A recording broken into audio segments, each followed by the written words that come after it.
Hello viewers, இன்னைக்கு கிளாஸில் நம்ம வந்து சக்ஸஸ் பாயிண்டில் வந்து டிஎன்இபி ஏஇக்கு உள்ள சர்க்யூட் தியரினுடைய பார்ட் 1 கிளாஸ் போட போகிறேன். இதை ஃபாலோ பண்ணுங்கள். இதில் நம்ம என்னென்ன பார்க்க போகிறோம் அப்படின்னா, பேசிக்காக என்ன சர்க்யூட் தியரினா என்னென்ன எலிமெண்ட்ஸ் யூஸ் ஆகுது, அடுத்து வந்து KCl Kirchhoff voltage law, that is Kirchhoff current law and Kirchhoff voltage லா மட்டும்தான் இந்த பார்ட் 1 பார்க்க போகிறோம். ஓகே, இப்போ ஜென்ரலாக நமக்கு இதில் உள்ள என்னென்ன இதெல்லாம் யூஸ் ஆகும்னா, voltage, unit volt, current, I, that is ampere and power.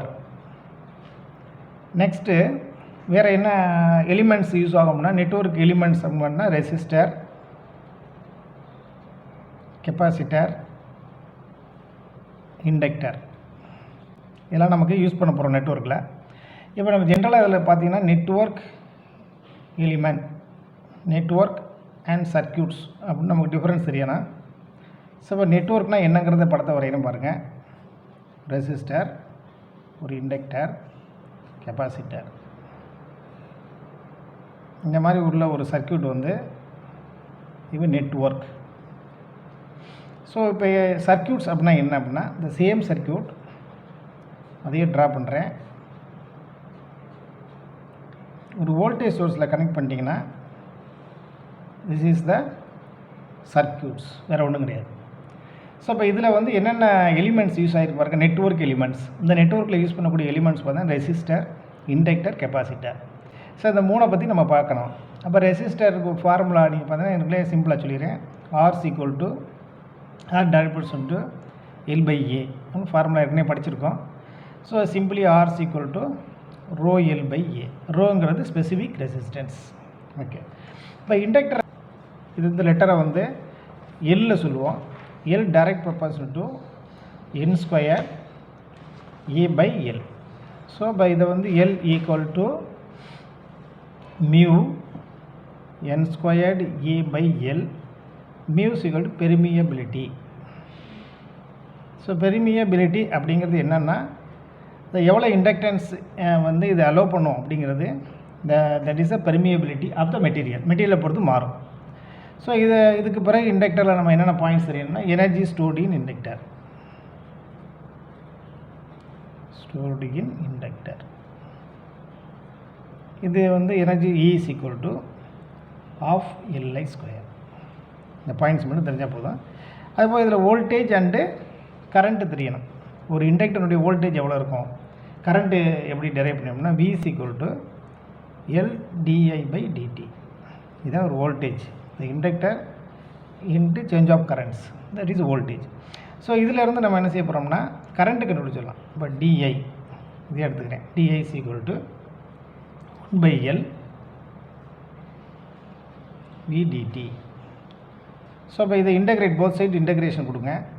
Integrate பண்ணால் IDT is equal to 1/L integration VDT, the current in inductor.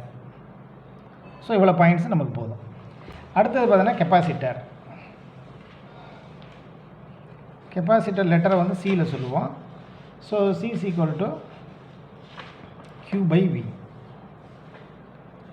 So அப்போ C டைரக்ட் ப்ரொபோர்ஷனல் டு எதை பொறுத்து இருக்கும் அப்படின்னா, cross section area of the plates difference, distance between the plates. So இது மாதிரி இருக்கும். So epsilon இதை வந்து நீங்கள் ஈக்குவலண்ட் பண்ணணும் அப்படின்னா C is equal to epsilon A/D. So epsilon equal to permittivity.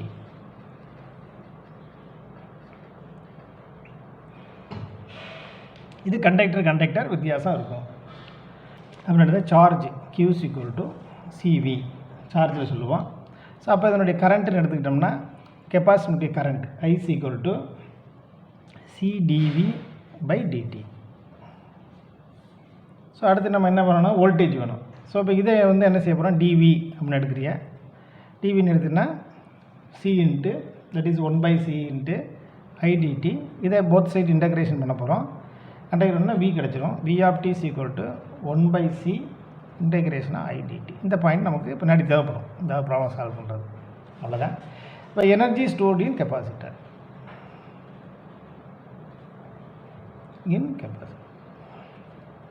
C is equal to half CV square. So இவ்வளோ points வந்து பேசிக்காக நம்ம தெரிஞ்சுக்கிற வேண்டிய points.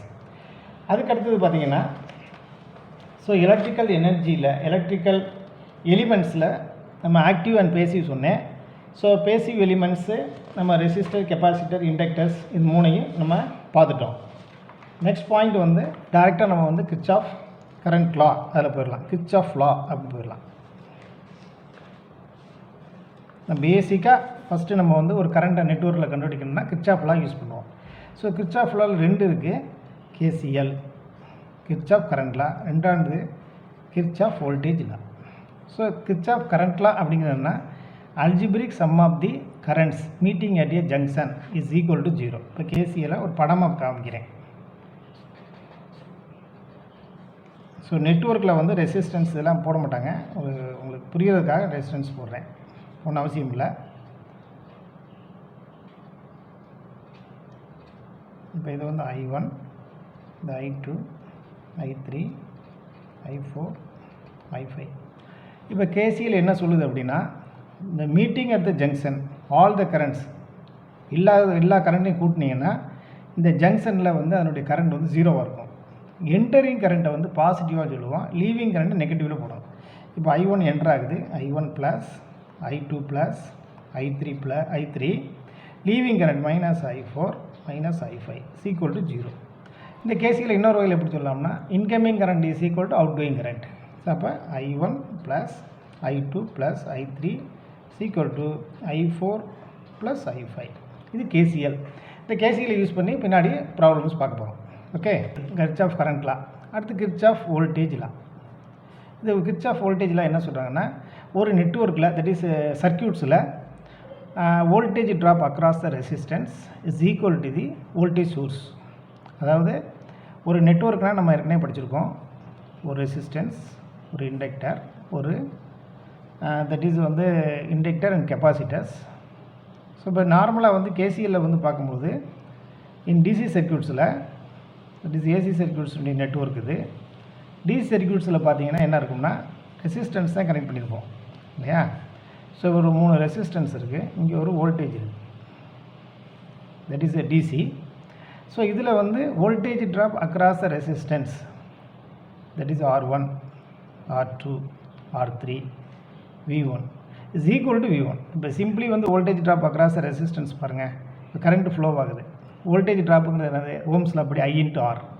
So I into R1 plus I into R2 plus I into R3 equal to V1.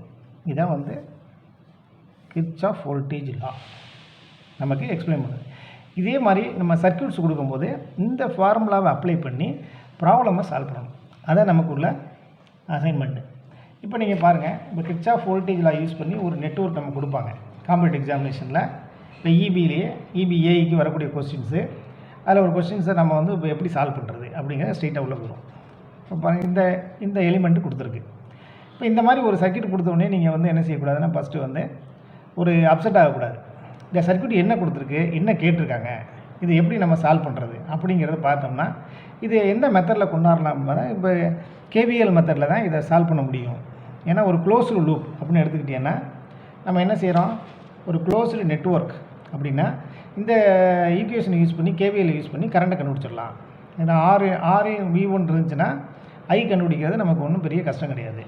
So இப்போ அதே மாதிரி இந்த நெட்வொர்க்கில் என்ன கேட்டிருக்காங்க பார்த்தீங்கன்னா, இந்த மாதிரி ஒரு எலிமெண்ட் கொடுத்துட்டு ஒரு ரெசிஸ்டன்ஸு ஃபைண்ட் ஆர், இது வழியே போகக்கூடிய கரண்ட் என்ன, இந்த ரெசிஸ்டன்ஸ் வழியே ஆக்சுவலி ரெசிஸ்டன்ஸ் என்ன, கரண்ட்டு கொடுத்துருக்காங்க, இந்த ரெசிஸ்டன்ஸ் வேல்யூ என்ன அப்படிங்க கேட்குறாங்க. அப்போ ரெசிஸ்டன்ஸ் வேல்யூ கேட்குறதுக்கு நம்ம KVL ஸ்ட்ரெயிட்டாக அப்ளை பண்ண போகிறேன். இப்போ KVL அப்ளை பண்ணுறதுக்கு முன்னாடி நீங்கள் செய்யக்கூடிய பாயிண்ட் என்னென்னா, எப்போ கரண்ட் டைரெக்ஷன் வருதோ, இந்த கரண்ட் டைரெக்ஷன் எதுவாக இருக்கோ அந்த என்ட்ரிங் பாயிண்ட் வந்து ரெசிஸ்டன்ஸ் வந்து பாசிட்டிவாக இருக்கும், லீவிங் பாயிண்ட் நெகட்டிவாக இருக்கும். அப்போ அந்த பாயிண்ட்டை மட்டும் நீங்கள் குறிச்சிக்கங்க. இப்போ பாருங்கள், இங்கேருந்து கரண்ட் வருது, அப்போ இது பாசிட்டிவ், இது நெகட்டிவ், இது பாசிட்டிவ் நெகட்டிவ், பாசிட்டிவ் நெகட்டிவ், இது நெகட்டிவ். இது பேட்டரியை பொறுத்தவரை உங்களுக்கு தெரியும், சின்ன கோடு வந்து நெகட்டிவ், இது பாசிட்டிவ். ஸோ இது பாசிட்டிவ் நெகட்டிவ், இந்த மாதிரி இந்த மார்க்கிங் மட்டும் நமக்கு தெரியாது. இப்போ நெட்வொர்க்கை ஸ்ட்ரைட்டாகவே எழுதிடலாம். இப்போ நான் ஒரு கரண்ட் டைரெக்ஷன் இப்போ எடுக்க போகிறேன், இந்த மாதிரி லூப் எடுக்கிறேன். எப்போவுமே நெகட்டிவ் டு பாசிட்டிவில் வர்ற மாதிரி கரண்ட் டைரெக்ஷன் கிளாக் வைஸில் எடுத்துக்கோங்க. எடுக்கும்போது இப்போ நான் இங்கேருந்து ஸ்ட்ரைட்டாக இங்கேருந்து ஆரம்பிப்போம். இப்போ பாசிட்டிவ் நெகட்டிவ், இப்போ இந்த மாதிரி இருக்கும்பொழுது நீங்கள் ஸ்ட்ரைட்டாகவே பாசிட்டிவ்னு இருந்துச்சுன்னா இங்கே டைரெக்ஷன் எடுக்கும்போது பாசிட்டிவ் எடுத்துக்கோங்க. அப்போ இதுக்கு வந்து 5 வோல்டேஜ் ட்ராப் என்னது 5 இன்ட்டு தட் இஸ் ஐ. இப்போ இந்த ஐங்கிறது நீங்கள் இங்கே நம்ம என்ன செய்யலாம் கொடுத்துருக்காங்க. இதுலேருந்து இந்த இதில் போகிற கரண்ட் என்னங்கிறத பார்க்கணும். பார்க்குறதுக்கு இந்த சர்க்யூட்டில் இங்கேருந்து 5 ஆம்ஸ் வருது. இங்கே பாருங்கள், இங்கே வோல்டேஜ் கொடுத்துருக்கு, இங்கே ரெசிஸ்டன்ஸ் கொடுத்துருக்கு. அப்போ ஓம்ஸில் அப்ளை பண்ணி அங்கே போகிற கரண்ட்டை கண்டுபிடிச்சலாம். I = V/R. V எவ்வளோ கொடுத்துருக்காங்க, 30 வோல்ட் கொடுத்துருக்காங்க, R 15, ஸோ 2 ஆம்ஸ். ஸோ இப்போ இந்த current flowing through this element is 2 amps. அப்போ இங்கே ஒரு 2 ஆம்ஸ் வருது. அப்போ இந்த 5 ஆம்ஸ் இந்த 2 ஆம்ஸ் இங்கே மீட் பண்ணிவிட்டு இங்கே வெளியே போகுது. அப்போ இதுதான் KCL, algebraic sum of the currents meeting is equal to leaving current. அப்போ இங்கே பாருங்கள், இது 2 சம் ஆட் ஆகி இங்கே போகும். அப்போ இங்கே 7 ஆம்ஸ் இங்கே போகுது. அப்போ நீங்கள் வோல்டேஜ் ட்ராப் நமக்கு வேணும். இது KVL படி வோல்டேஜ் ட்ராப் சர்க்யூட் வந்து இங்கே வந்து என்ன இருக்குது, 5 ரெசிஸ்டன்ஸ் இருக்குது, போகக்கூடிய கரண்ட்டு 7 இருக்குது. So 5 × 7 voltage drop. அப்புறம் நீங்கள் இங்கே ஒரு நெட்வொர்க்கில் தான் வரணும். ப்ளஸ் இங்கே போகிற கரண்ட் எவ்வளவு அப்படின்னு பார்த்தீங்கன்னா, இங்கே 7 ஆம்ஸ் இங்கே வந்துச்சுன்னா சர்க்யூட்டில் என்ன கொடுத்துருக்காங்க, இங்கிட்டு 3 ஆம்ஸ் கொடுத்துருக்காங்க, இங்கே 2 ஆம்ஸ் கொடுத்துருக்காங்க. அப்போ 5 போக இங்கே என்ன வரும், 2 ஆம்ஸாக வரும். இப்போ கரண்ட் நமக்கு தெரியும், ரெசிஸ்டன்ஸ் இருக்குது, ரெசிஸ்டன்ஸ் வெளியே தெரியாது. அப்போ வோல்டேஜ் ட்ராப்னா என்னது, 2R. ஓகே. ஸோ இதை வந்து அதுக்கடுத்து நம்ம இங்கே என்ன இருக்குது, இங்கே வந்து 30 வோல்ட்டுன்னு ஸ்ட்ரைட்டாகவே கொடுத்தாச்சு. ரெசிஸ்டன்ஸும் கொடுத்துருக்கு, கரண்ட்டும் இருக்குது. பட் 30 வோல்ட் இருக்கிறனால நம்ம என்ன செய்யலாம், இங்கே லெஃப்ட் சைடில் எழுதுங்க. இது மைனஸ்னால் மைனஸ்ன்னு போடுங்க, -100. இப்போ 30 வோல்ட்டுக்கு என்னதில் சைன் ஆகுது, 30 = 0 இப்படி. இப்போ நீங்கள் என்ன செய்கிறீங்கன்னா வோல்டேஜ் சோர்ஸை கூட ரைட் சைடில் கொண்டு வரும். அப்போ இது ரெண்டையும் இப்போ இருக்குங்க, 35 + 2R = மைனஸ்னால் ப்ளஸ் ஆயிரும். அந்த சைடு ரைட் சைடு போகும்போது 100 ப்ளஸ்னால் மைனஸ் ஆயிரும் 30. ஸோ அப்போ இங்கேருந்து என்ன செய்ய, 2R மட்டும் வச்சுக்கோங்க, 35 அங்கிட்டு கொண்டு போங்க. அப்போ 100 - 30 ப்ளஸ் வந்து அங்கே போகும்போது -35.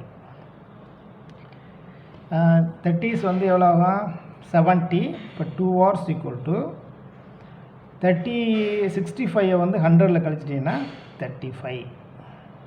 அப்போ R = 35/2, R = 17.5 ohms. ஸோ நமக்கு கண்டுபிடிக்கக்கூடிய ரெசிஸ்டன்ஸ் 17.5. சர்க்யூட்டை பார்த்தோன்னே பெருசாக தெரியும், நம்ம சால்வ் பண்ணி பார்க்கும்போது எப்படி இருக்குது, ஈஸியாக இருக்குது. ஸோ இது மாதிரி சிம்பிளிஃபையாக ஒவ்வொரு ப்ராப்ளத்தையும் நம்ம சால்வ் பண்ணி பார்த்துட்டோம்னா இதில் வரக்கூடிய 5 பாயிண்ட் சர்க்யூட்டில் நம்ம ஸ்கோர் பண்ணிக்கலாம். ஸோ உங்களுக்கு இன்னும் ஒரு கிளாரிட்டிக்காக இன்னொரு ப்ராப்ளத்தையும் இதில் சால்வ் பண்ணிடுவோம் இந்த மெத்தடை யூஸ் பண்ணி. இப்போ இது மாதிரி ஒரு நெட்வொர்க் கொடுத்துருக்காங்க. இது சர்க்யூட்ஸ், நெட்வொர்க்குன்னு சொல்லக்கூடாது, க்ளோஸ்டாக இருந்தால் சர்க்யூட்ஸ். இந்த சர்க்யூட்ஸில் என்ன கேட்டிருக்காங்கன்னு பார்க்கணும். V0 and I voltage V0 இந்த இடத்துல என்ன வோல்டேஜ் இருக்குது, கரண்ட் என்ன அப்படிங்கிறத கேட்குறாங்க. ஓகே. ஸோ இப்போ இந்த இதில் நீங்கள் அதே மாதிரி KVL அப்ளை பண்ண போகிறேன். KVL அப்ளை பண்ணும்போது உங்களுக்கே தெரியும், கரண்ட்டு இந்த டைரெக்ஷனில் கொடுத்துருக்குன்னா அப்போ இந்த பாயிண்ட்டு ப்ளஸ், இது மைனஸ். ஸோ வோல்டேஜ் சோர்ஸை பொறுத்தவரைக்கும் நெகட்டிவ் பாசிட்டிவ் அதில் இருக்கும். ஸோ இங்கேருந்து வரும்போது இந்த கரண்ட் டைரெக்ஷன் இதுதான் கரண்ட் டைரெக்ஷன். அப்போ இது ப்ளஸ், இது மைனஸ். ஓகே. இந்த டைரெக்ஷன் படி நம்ம KVL அப்ளை பண்ண போகிறோம். இப்போ இங்கேருந்து அப்ளை பண்ணுறோம். 4 சிம்பிளி 4 இன்ட்டு I கொடுக்கல, I வந்து என்னது ஐன்னு எடுத்துக்கோங்க, +4 × 4I 4I. இது ப்ளஸில் தான் இருக்குது, அப்படியே ப்ளஸ்லேயே எழுதுங்க, +2 V0. இது மைனஸ் சைனில் இருக்குது, -4. இது ப்ளஸில் ஆரம்பிக்குது, அப்போ +6I -12 = சிம்பிளியாக எழுதுறது. அதாவது என்ன சைனில் இருக்கோ அப்படியே எழுதுங்க. அப்படி எழுதுனீங்கன்னா இப்போ நீங்கள் இதில் வந்து இதை வந்து நம்ம சிம்பிளிஃபை பண்ணணும். இதுக்கு முன்னாடி இங்கே V0 அப்படிங்கிறது என்ன, இங்கே ஒரு V0, இந்த V0ங்கிறது என்ன, இது V0 கண்டுபிடிக்க சொல்லியிருக்காங்க இல்லையா, இந்த V0ங்கிறது = இதில் போகிற voltage current into resistance. So 6I. இப்போ 6Iனா வோல்டேஜ் சோர்ஸ் என்ன எங்கே கொடுத்துருக்காங்க பாருங்கள், இங்கே நெகட்டிவ் இருக்குது. அப்போ இந்த வோல்டேஜ் சோர்ஸ் என்னவாக இருக்கும், கண்டுபிடிச்ச ரிசல்ட் என்னவாக இருக்கும், மைனஸில் வரணும். ஏன்னா வோல்டேஜ் சோர்ஸ் வந்து நெகட்டிவ் பாசிட்டிவ், ஸோ நெகட்டிவ் தான் எடுத்துக்கிடுவோம். இது என்ன, கரண்ட் ஃப்ளோ டைரெக்ஷனில் ரெசிஸ்டன்ஸில் மார்க் பண்ணக்கூடிய ப்ளஸ் அண்ட் மைனஸ். இதுக்கு எதுவும் கன்ஃபியூஸ் ஆகக்கூடாது. வோல்டேஜ் வந்து எப்படி கனெக்ட் ஆகும், இது பாசிட்டிவ் நெகட்டிவ். அப்போ நெகட்டிவ் வழியே டேக்கன்னா -6I. அப்போ -6I கூட நீங்கள் சப்ஸ்டிட் பண்ண போகிறேன். ஸோ 4I 2 V0க்கு பதிலாக -6I -4 +6I -12 = 0. இது எழுதுறது பெரிய கஷ்டம் கிடையாது. இப்போ இதில் வந்து நீங்கள் உள்ளே பிரிக்கிறீங்க 4i minus 12i minus 4 plus 6i minus 12 is equal to 0. இப்போ நம்ம என்ன செய்வோம், வோல்டேஜ் சோர்ஸ் அப்புறம் அங்கிட்டு கொண்டு வருவோம். 4i மட்டும் இங்கே வச்சுக்கோங்க. 4i plus 6i அப்போ 10i minus 12i is equal to minus 12 அங்கிட்டு போங்க plus 12 minus 4 அங்கிட்டு கொண்டு வரேன் plus 4. So minus 2i is equal to 16. I is equal to minus 16 by minus 2, so 8 amps. So ஐங்கிறது 8 ஆம்ஸுங்கிறத கண்டுபிடிச்சிட்டோம். ஓகே, ஸோ இதில் இருந்து நம்ம என்ன பண்ணுறாங்க, V0 கேட்குறாங்க. ஸோ V0ங்கிறது எவ்வளவு, V0 is equal to இந்த இடத்துல கூட V0, so 2V0. So V0 first கண்டுபிடிச்சிடும். V0 is equal to minus 6i. Okay, so minus 6iங்கன்னா இப்போ நம்ம வந்து என்ன செய்வோம், minus 6 into i எவ்வளோ கண்டுபிடிச்சிருக்கோம், minus 8. So 48 volt. ஸோ V0ங்கிறது 48 volt. So across this resistance V0 48 volt. இங்கே என்ன இருக்கும், 48 into போட்டுக்கோங்க. ஸோ வந்து V0ல மைனஸ் 6i போட்டால் 48 volt. அப்போ இந்த நெட்வொர்க்கில் வந்து அவங்க என்ன எக்ஸ்பெக்ட் பண்ணுறாங்க அப்படிங்கிறது என்ன ஈஸியாக பண்ணணும் அப்படின்னா, நீங்கள் இந்த சிம்பிள் படி கேவிஎல்ல ஃபஸ்ட்டு லெஃப்ட் சைடில் எழுதி அதுக்கடுத்து அதில் ஓம்ஸில் அப்ளை பண்ண வேண்டியதுச்சுன்னா அதை கொடுத்த டேட்டாஸ் அப்ளை பண்ணி கரண்ட்டு அண்டு வோல்டேஜ் கண்டுபிடிக்கிறது வெரி சிம்பிளாக பண்ணிடலாம். 2 ப்ராப்ளம் உங்களுக்கு கொடுத்துருக்கீங்க கேவிஎல்ல. நீங்கள் என்ன செய்யுங்கன்னா இன்னும் 2 ப்ராப்ளம்ஸை வந்து ஒர்க் அவுட் பண்ணி பாருங்கள். Very thank you friends. இதே மாதிரி சிம்பிளாக நம்ம வந்து இந்த சர்க்யூட் தியரி எப்படி ஹேண்டில் பண்ணலாம் அப்படிங்கிறத இந்த சக்ஸஸ் பாயிண்டில் தொடர்ந்து வாங்க, உங்களுடைய சக்ஸஸ் நிர்ணயிக்கப்படும்.